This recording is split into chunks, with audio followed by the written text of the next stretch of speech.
our next panelist, which is Mark Muro from the Brookings Institute, and Matt Marshall, CEO of VentureBeat. So please, round of applause for them as well. How many manufacturers do you have in the 9 counties? 2,400. 2,400. Thank you. Hey. Mark, welcome. Where do you want me to go? Why don't you go here? Or no, here. Okay, I'm the interviewer, so you have the couch, right? Yeah. Hey, all. Yeah. Mark, thanks for joining us. Yeah, absolutely. So that was a great conversation just now in terms of really getting into the heart of South Central Pennsylvania and what this is all about. And I think this is a great conversation to have with Mark because we're going to go to a completely different level.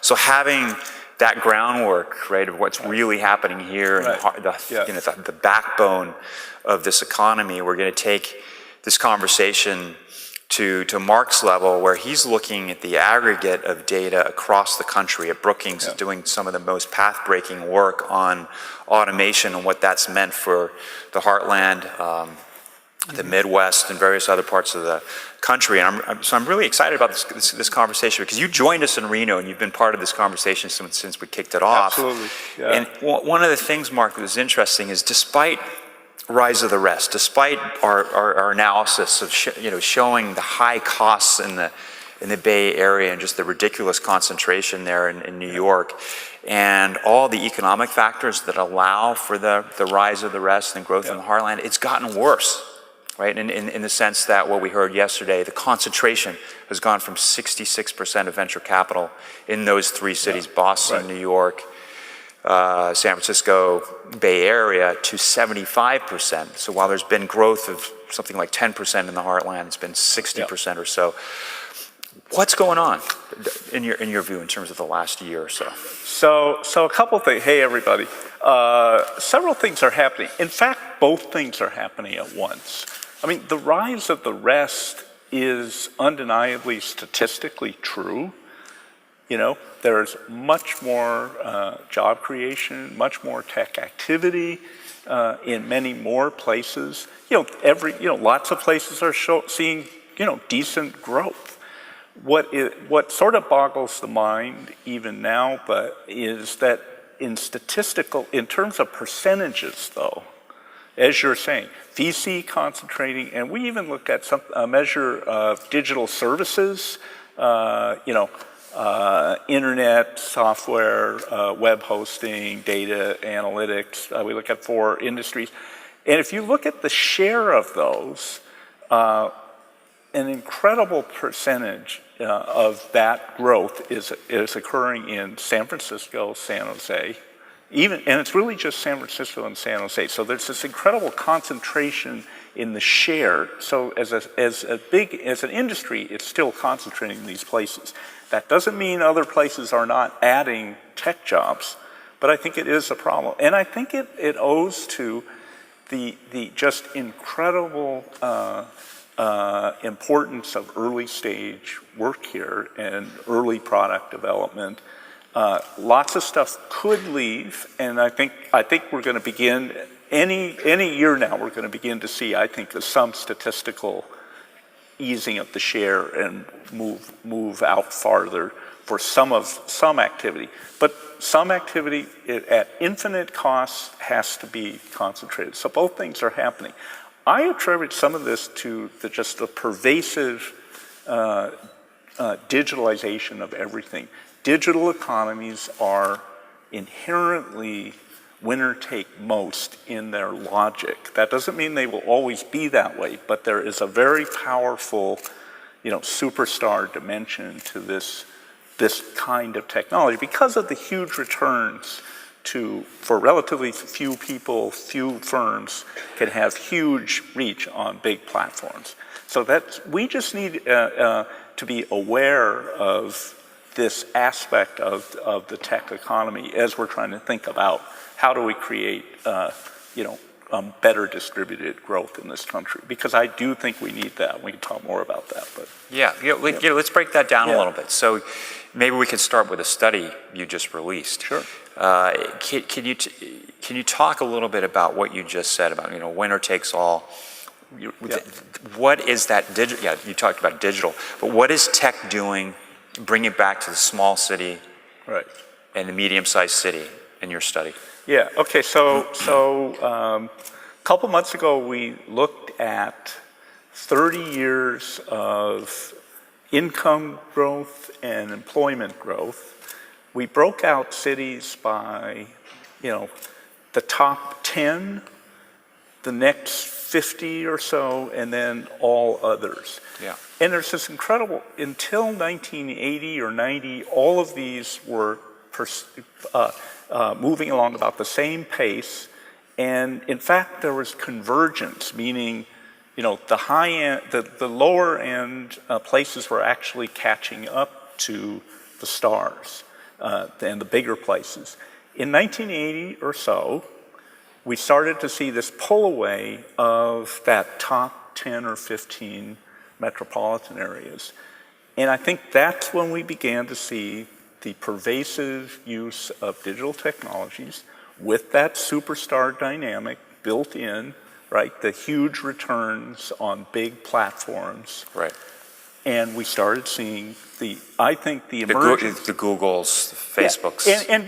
Just look, the timeline is what happened around 1980 and 1990, and then accelerating in this decade was essentially the assembly of today's platform economy began to come into form, and we began to see this pull away of just 10 to 12 metropolitan areas. I'm saying it's not a coincidence. I'm saying it's not the end of the world, but I think it's a serious reality and potential, a sobering fact for our country and for smaller places. That doesn't mean that, and so you really have, it's like some of our social problems. You have, in our case, we looked at the top 2% of metropolitan areas, and you get this pull away, and everybody else is going roughly sideways. Yeah. That's the reality we live in. We argue that even from a tech perspective, that's not a good thing for the economy. We have a lot of underutilized people, underutilized places that are doing okay. Yeah. But they're not, we are concentrating so much in these top places. And I think we've seen some of the political side effects of that, a pervasive sense of frustration, right? And I think the biggest problem is, this underutilization and we may be missing great ideas here, so. Yeah, that's great on the macro level. Now, on the one hand, we have been hearing from some of these panelists over the last couple of days of this influx of entrepreneurs, right? For the gentleman from Bozeman yesterday, right, or from Atlanta, right? And we hear these stories of people sharing, even in cocktails, sharing stories with people who have left Silicon Valley and realized, wow, you can have a digital job here, right? You're connected, right? There's software, and you can work remotely, and you can make your 100K here and afford twice as much. But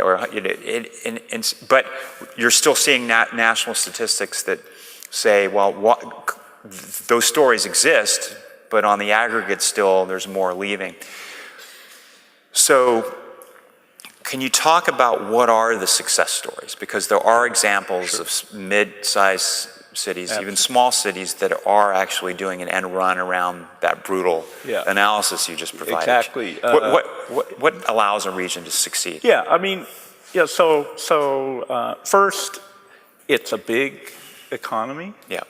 Tech sector is big. There's even now, where we're still statistically concentrating, there is this diffusion occurring. We all have great stories in our home MSAs of, super startups or coastal emigres coming in and doing something great. And we have homegrown success stories. So most obviously, there's this echelon, I call them the regional stars, your Indianapolises, your Columbuses, even Des Moines, Iowa now, building on interesting specializations in insurance and ag, and now, really beginning to see action with, a couple great accelerators, some good exits, and so on. These things are happening. I think this is where that local insistence, and I think John likes the word mobilization. Regions are mobilizing to create local, regional ecosystems that are critical. If they've got a local Research One university, that's great. But I think there are cases, Roanoke, Virginia shows that you can even do it without that. Yeah. You can bootstrap a lot of this stuff, but it does require that kind of fanatical mobilization mindset, and clearly constant collaborative work in your region. Yeah. Yeah, let's take up Roanoke. Since you mentioned that, I think a lot of times we're looking at cities that succeed, and we always go back to, they've got the university. Well, the train track runs through it, or they're a resort town, or they're Reno. They're the first town across the state, 3 hours away from the valley, and so they've got all this land. So there's always this exceptional factor. For a place like York, for the region. Yeah. Is Roanoke an example? Is it, or are there other examples? Roanoke was, railroad town. Yeah. To what you're saying, lost the railroad headquarters, and was adrift through much of the last century, or parts of the last century, and then so they took steps to bootstrap together, a higher ed presence, which is an interesting, so they created a downtown center, an education center, for and provided space to multiple, regional, smaller higher ed organizations to have a presence and a kind of toehold in the city. And then in 2010, they were able to finagle the location of Carillon Health System's big institute and medical center. So that's a place that started out without one of the major, things that correlate with tech success, and bootstrapped it. So I think that's possible to do. Mark, you said you'd be open to questions, right? Of course. Yeah. So would like to prepare you to ask questions here. Just while you think of your questions, and I'll look for hands. I just wanted to maybe hear from you. You flew in, this morning? Drove in. So you haven't had a chance to partake of too much of the conversation yesterday, but based on what you've heard, and you've been talking with Skylar, and quite a bit about Blueprint Plan 2.0. I was just talking with Sean, kind of the regional coordinator here, who's bringing Lancaster and York and some of the other cities together, Harrisburg, bringing in 5G, right? Fiber optics being laid, right? Opening up to self-driving, autonomous vehicles. Mayors are talking. What else would you advise based on what you've been studying? Yeah, I mean, these are the right things. I think intensifying that sense that anybody, a self-appointed, can lead. I think that the ecosystem mentality is about that. It's not a centrally led thing. So having pervasive mobilization. I love the commitment to mobilization and the history from World War II and is an important precedent. I do think piling on to understanding every place is going to have to figure out what they can do that the machines can't do, and working out that collaboration with machines. You have, an incredible, unique history in manufacturing. we've already been living in the future of work since 1970 or so, and heavy automation. This place, in our recent automation analysis, has a very intense automation history for both good and pain, and turning that into a sense of local knowledge about, particularly automation is a smart thing to do, I think. Yeah. I think that's the right place to play, but you got to be specialized, understand the just, intense imperatives to find ways to work with machines rather than against them or as their or replacement. I think that is a critical thing. So really drilling down, what are those skills that humans bring to bear here? Right. How do we add value? And then you're going to have to swing your education system behind that. Yeah. No, that's great. Thanks for bringing it full circle. Yeah. And John McElligott kind of symbolizes that mobilization. Absolutely. He's talking about that full circle you just Absolutely. mentioned. So more Johns, right? Yeah. Question. Right there. There's two gentlemen there. Yeah, hi. I don't really understand what the blueprint is, because one of the things that's been missing from this presentation is what is the blueprint? So if we take a blueprint that is a group of things that a city has to have in order to succeed in the next generation, if you apply that to York, what are we missing here in York? There must be puzzle pieces, like 5 or 6 different things that a city has to have. And I think York is probably missing a research university as one of its puzzle pieces. I mean, engaging Penn State's Applied Research Laboratory. And another thing that I think York is missing is a focus on a particular thing, like what John keeps talking about is talking about the next AI and robotics. So a city has to have a particular focus and a particular skill set. Yeah. And if we could apply that to the Applied Research Lab and have them move a research center here that focuses on that, then that would be, like, to me, a part of it. But what do you see as the puzzle pieces that York has not yet done? That was exactly the one I was going to mention, and that's why I wanted to talk a little about Roanoke. Finding a way to bootstrap some kind of solution to that higher ed, but especially at research or technically oriented, hardcore institute or higher ed or university asset that is tied to your regional specialization. That's the sweet spot. You have a distinct history and some expertise.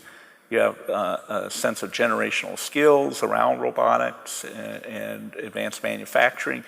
You don't have that serious technical organization, institute, or university. I think you need to bootstrap, though. A lot of universities are moving around looking for urban toeholds. Also, can your state help you? I think Pennsylvania has an illustrious history in innovation policy that's sort of adrift a bit right now, but maybe working, the state should maybe be helping. Because this is a sweet spot here, and I do think that you put your finger on, the missing piece. It will be hard to succeed without that kind of technical anchor. It's a good answer. Very, very precise. Yeah, you didn't waffle on that. John's talking about the 15-week program, right? The caretaker model, which is where you got the temporary holdover until you can bootstrap something like this. Right. You can go a whole lot deeper, I think, on how you actually bootstrap. That's a whole case study. Roanoke. Yeah, second question next. To close off on that, if you haven't talked to John, I heard him say the other day that the employees, the PhDs, are actually adjuncts to the school. So he's complementing without complicating the school. He's providing free labor, in essence. I think that's what he was saying. And he's actually got students who are getting credit for working for him, interns. So it's almost like you're weaving them into the fabric of it. But, the question I had for you, when you started by saying about winner take most, right? The urban centers lack a huge thing for manufacturing, which is space, right? Land where they could put up buildings and actually factories and all these sorts of things. Can you comment on the ability of areas like York, where there is a lot of undeveloped space? The new facility John's working on is actually not displacing anybody. It's not knocking down any buildings, as a way to complement the digitization piece and pull people, maybe even kicking and screaming, into far more rural areas than they are now. Because you just can't, you're not going to put a plant in Boston. Go to the Gillette plant. It's a disaster. It just doesn't belong in the heart of Boston, sort of thing. Thanks. And by the way, great content. I don't know if anybody said this. This is an amazing couple of days. Thank you. Sorry, can you just summarize the question? So the question is, how does the impact of open space, which this urban centers don't have, impact the flow of capital for this kind of manufacturing digitization? Does that give an advantage to York as opposed to downtown Boston? So it's about the open space. Yeah. Clearly, you're absolutely right. For decades we've had a sense that the kind of land use nirvana was intense concentration with also open space and breathing space. And I think that's right. And I think that is, the model that some of the most successful places have tried to pursue. I think Lancaster's next door has done a good job with combining, regional land management with urban development. You arguably have one of the most spectacular downtowns in Pennsylvania here. I think that you're right, that is part of an overall, management vision for a region. And I think that is the one that tech people subscribe to, So, I think going farther with that, and you do have some models, including next door. So, yeah. Mark, unfortunately, we're out of time. That was a great conversation. Okay. Thank you for joining us. All right, thank you. Yeah. Thanks all. Thanks. Yeah. Thank you very much, both of you.